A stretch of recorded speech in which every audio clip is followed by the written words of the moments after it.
Warahmatullahi wabarakatuh. Baiklah, perkenalkan nama saya Hotman, NIM 2048201078 dari kelas B Farmasi. Baiklah, saya akan mempresentasikan tugas saya, yaitu tentang sulfonamida, antihistamin, dan barbiturat.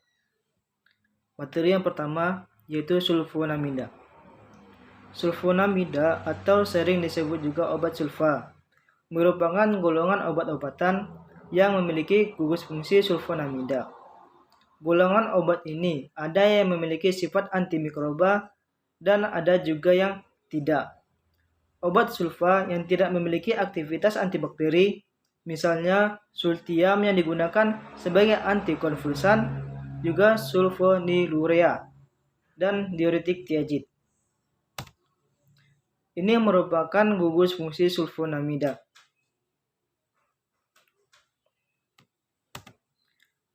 Contoh obat sulfonamida. Yang pertama yaitu mafenid, sulfatesamid, sulfadiazin, sulfadoxin, sulfametizol, sulfametoxazol, sulfanilamid, dan sulfasalazin. Sifat-sifat fisik dari sulfonamid. Yang pertama, zat padat berbentuk kristal. Yang kedua, berwarna putih. Yang ketiga, tidak berbau.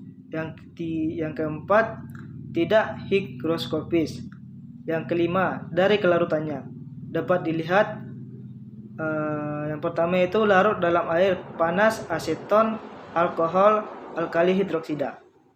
Yang kedua, tetapi tidak larut dalam eter, CaCl3. Yang kedua yaitu antihistamin. Antihistamin adalah kelompok obat yang digunakan untuk meredakan keluhan atau gejala akibat reaksi alergi. Misalnya pada rinitis, alergi atau urtikaria. Selain itu, beberapa jenis antihistamin juga bisa digunakan untuk meredakan mual atau muntah, terutama akibat mabuk perjalanan. Mekanisme kerja antihistamin. Antihistamin bekerja dengan cara menghambat kerja dan jumlah histamin. Histamin merupakan suatu zat kimia yang akan menimbulkan munculnya reaksi alergi. Saat seseorang yang alergi terpapar zat pemicu alergi atau alergen, dengan begitu gejala akibat reaksi alergi bisa mereda. Ada beberapa kelas antihistamin. Yang pertama itu antihistamin H1 blocker. H1 blocker antihistamin menembus ke dalam otak sehingga menyebabkan sedasi, mengantuk, kelelahan, dan gangguan konsentrasi dan ingatan karena selektivitas reseptor buruk dan sering berinteraksi dengan reseptor biologi amina lainnya yang menyebabkan efek antimuskarinik, anti-adrenergik, dan anti-serotonin. Yang kedua yaitu antihistamin H2 blocker. Antihistamin yang digunakan untuk meredakan gejala penyakit asam lambung. Ini termasuk struktur histamin. Efek samping antihistamin yaitu sakit kepala, pusing, pandangan kabur, kantuk, agitasi, sakit perut, sulit buang air kecil, dan mulut kering. Mekanisme kerja antihistamin.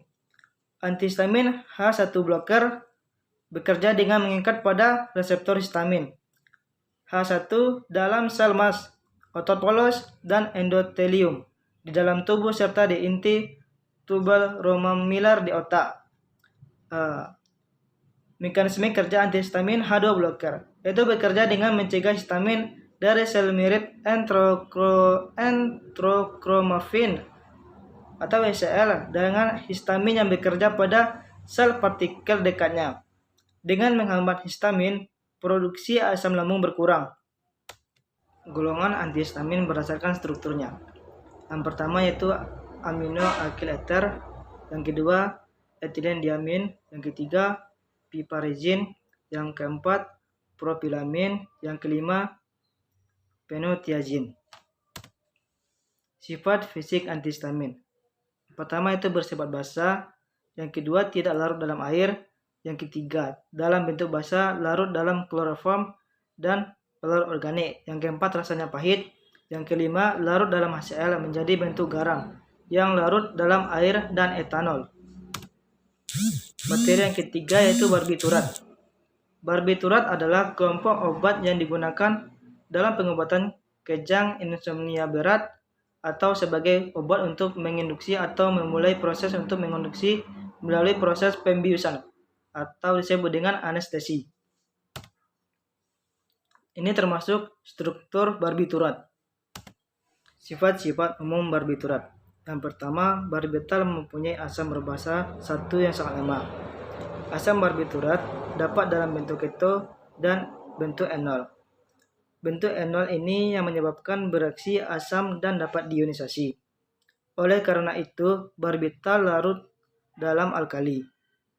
Tetapi garam-garamnya tidak stabil dalam air, terutama sekali pada pemanasan. Dalam air akan terhidrolisis. Oleh karena mudah terhidrolisis, maka garamnya dalam air tidak boleh disimpan lama. Yang kedua yaitu asam barbiturat sukar larut dalam air, mudah larut dalam eter, kloroform, dan etil asetat. Yang ketiga, mudah mengadakan sublimasi. Hasil sublimasi dapat dipakai untuk mengidentifikasi barbital, terutama juga sublimasi dalam keadaan vakum. Yang keempat, barbital mempunyai titik lebur yang tajam, tetapi titik lebur ini sulit digunakan untuk identifikasi karena titik lebur tiap zat berdekatan. Mekanisme kerja barbiturat. Mekanisme kerja barbiturat yaitu bekerja menekan transmisi sinaptik pada sistem pengaktifan retikula di otak dengan cara mengubah permeabilitas membran sel sehingga mengurangi rangsangan sel postsinaptik dan menyebabkan deaktivasi korteks serebral.